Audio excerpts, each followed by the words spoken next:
दोस्तों राधे राधे। आज मुझे बहुत दुख हो रहा है क्योंकि मेरी एक संग की सहेली समझ लो, कुछ भी समझ लो, तो वो उसके बहुत ज़्यादा लग गई। मतलब मैंने सुना था कि वो लैट्रिन पेशाब भी करने में बहुत परेशानी हो रही है। मतलब खिचड़ खिचड़ के वो लैट्रिन पेशाब भी जा रही है। तो मैंने सोचा चलो मैं देख आती हूँ उसको। तो वहाँ जाके नहीं, मैंने कि वो देखा था तो मैंने कि बहन कहाँ से गिर गई हो, कहाँ से गई। तो वो रोने लग गई। तो रो क्यों रही हो? तो बहन मैं कहीं से नहीं गिरी हूँ, मेरे पति ने ही मारा है मेरे। इस तरह मैंने इस तरह से कहा, इस तरह से मेरी पैर तोड़ दिए। और उस टाइम पे शादी का साल था और सभी तैयार थे, मैं भी तैयार थी। और कुछ बहू में मेरे में कुछ मवाद हो गया। तो मेरे पति ने मतलब मेरे को ऐसा मारा कि मेरा पैर ही तोड़ दिया। और पैर तोड़ने के बाद में मैं खिंचाती रह गई। और गाड़ी, घर की गाड़ी थी, उसमें बेटा, बहू और मेरा पति, तीनों जने दावत खाने के लिए चले गए, निकल गए।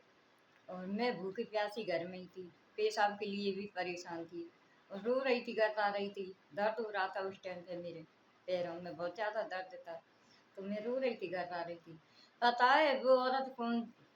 गंभीर बीमारी से जूझ रही वो औरत, जो उसके पति ने मतलब इस तरह से उसका पेट टूटा है। मुझे कभी कभी इतना दुख होता है क्योंकि मैं एक कैंसर पेशेंट हूँ। तो मैं हर इंसान का अपना दर्द समझती हूँ, तो अपने दर्द से बेहतर मैं किसी और इंसान का दर्द समझती हूँ।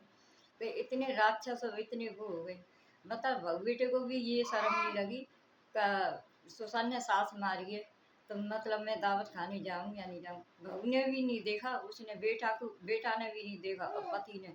एक ही गाड़ी में उसका पति और बहू और बेटे तीनों जने दावत खा के नहीं, और वहाँ से आए के नहीं, अपने अपने कमरे में सोई गए।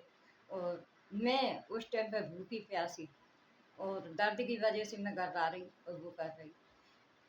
तो मैं किसी ने नहीं देखी। कम से कम मैं 15-20 दिन तो खड़े होकर तो पेशाब करती। और और सॉरी, 15-20 दिन तो नहीं हुए, 3-4 दिन हुए वहाँ से निकल गए। 3-4 दिन जब भी मतलब मैं खड़ी होकर तो पेशाब कर रही हूँ। और लैट्रिन तो मेरे पे कोई कीमत में नहीं करा जा रहा है। बहुत परेशान हो रही हूँ बहन। और रो रही, बहुत बुरी तरह से रो रही। तो मेरे को भी बहुत दुख लगा। तब मैं ऐसे सीनों को देखती हूँ कि आजकल क्या कलयुग आ गया है। कलयुग क्या आया, इंसान इतना भी मतलब वो हो गया। और माँ जाके मंदिर में जाके इतनी पूजा पाठ करती है कि इनकी बराबर कोई वो नहीं होगा है। माँ बाप घर में माँ इस तरह से पड़ी है, उस बेटे को बिल्कुल शर्म ही नहीं लगी। तब मेरी माँ के पैरों में लग गई और हम दावत खाते डोल गए उसी गाड़ी में। और अपनी पत्नी को लेके गया और अपने बाप को लेके गया, तीनों जने दावत खाते डोल गए। तो वो यूँ समझो बहुत बुरी तरह से रो रही, यूँ कह रही का कोई किसी का नहीं है बहन। और पीठ पीटू का किसी ने ये नहीं देखा है कि आपके लग कहाँ गई है। तो किसी ने एक गिलास पानी का दे दिया वो मेरे लिए। खिचड़ खिचड़ के मैं बाथरूम के लिए जा रही हूँ, खिचड़ खिचड़ के पानी लेने के लिए जा रही हूँ।